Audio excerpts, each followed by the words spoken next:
Life is full of debt, and life is full of conflict. I'm just tired of seeing all my homies out here dying quick. Society today is all twisted. They gave my homie.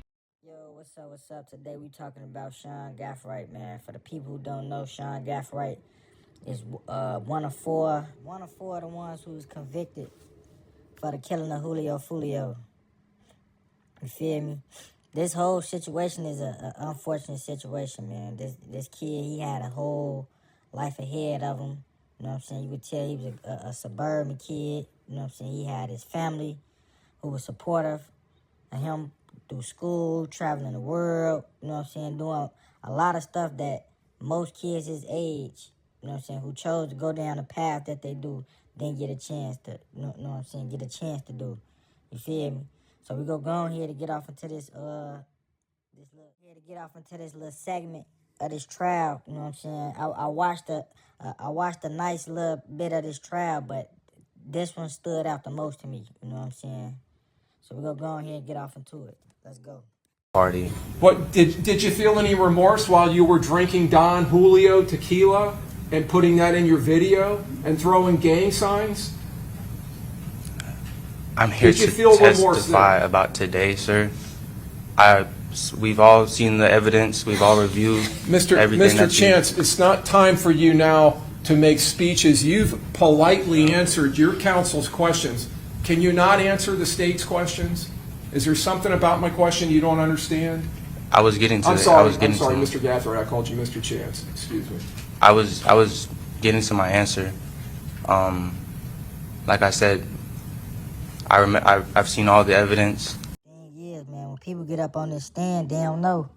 They don't know that it's the state's attorney job to railroad you and make you fumble over your words and get you to incriminate yourself more than what you already is. You feel me?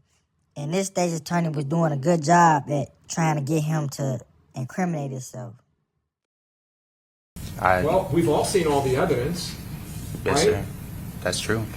And after all that evidence came in and this jury based their true verdict on that, convicting you, now you're taking accountability? Is that correct? Sustain the objection. I think the question on the table was remorse about interim details. Okay? It is, Your Honor. You just need to answer that question. So Okay? I'm going to ask you very specifically, okay? So try to focus. And then just looking at him, man, you could tell he a well put together, you know what I'm saying, young man.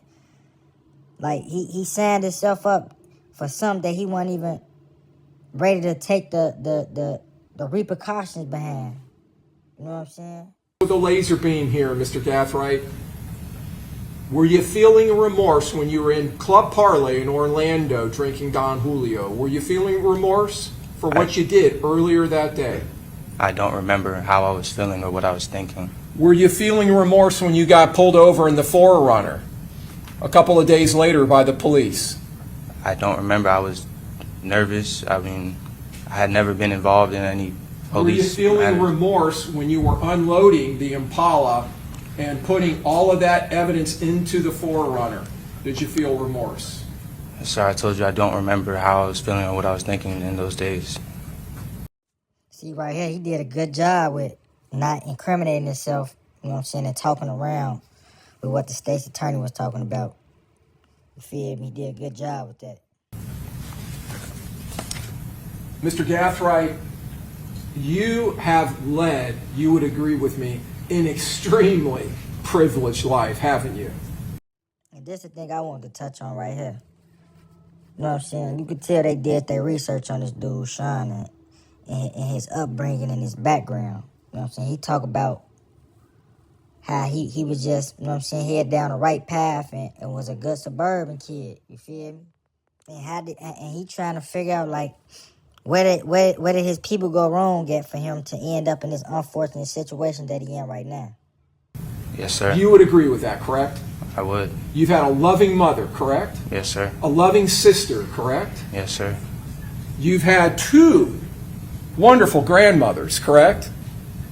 Yes, sir. You talk about how my man's got so much support, you know what I'm saying, with his mama, his sister. He got two grandmothers, you know what I'm saying. Most of us ain't even fortunate enough to even have one of our grandparents. You feel me? Agree with me, right? I couldn't deny that. One of which probably, I'm assuming, sacrificed and paid for you to go to that private school, that preparatory school, correct?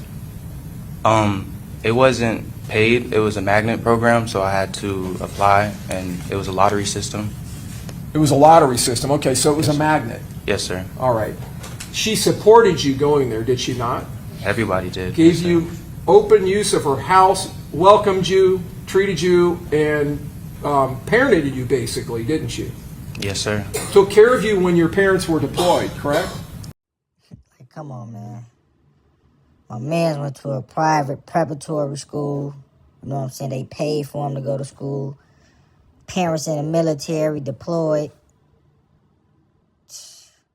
Yes, sir. At the time, I was living with my grandmother. Both of my parents had been either retired or out of the military. I was just living there more so.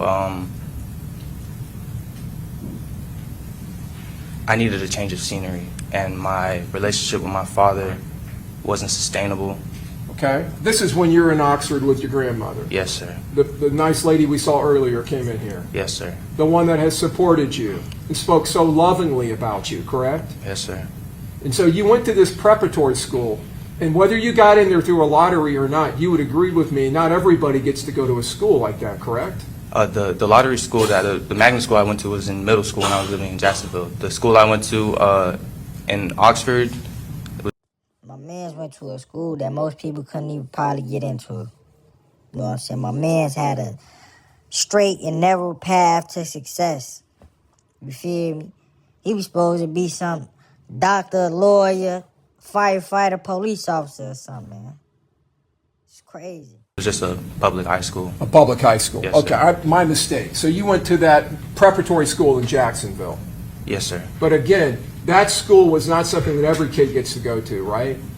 No, sir. Not every kid gets to have a counselor and a role model like Mr. Edwards, correct? No, sir. I was very blessed. And not many children get to fly in planes with their stepfather, correct?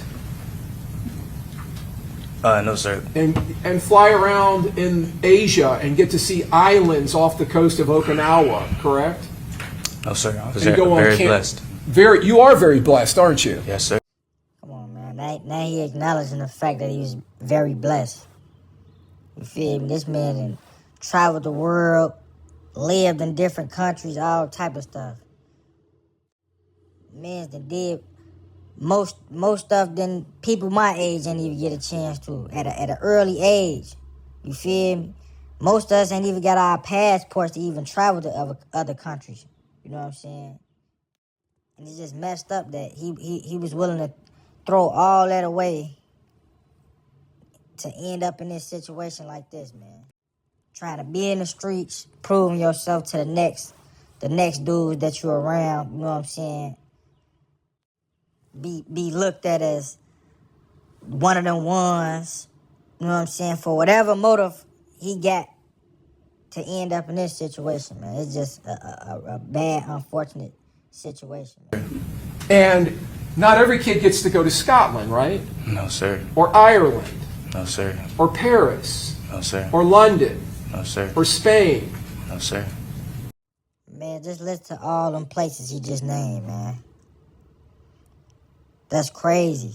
A lot of us ain't never, or probably ain't even gonna get a chance to even go to some of them places.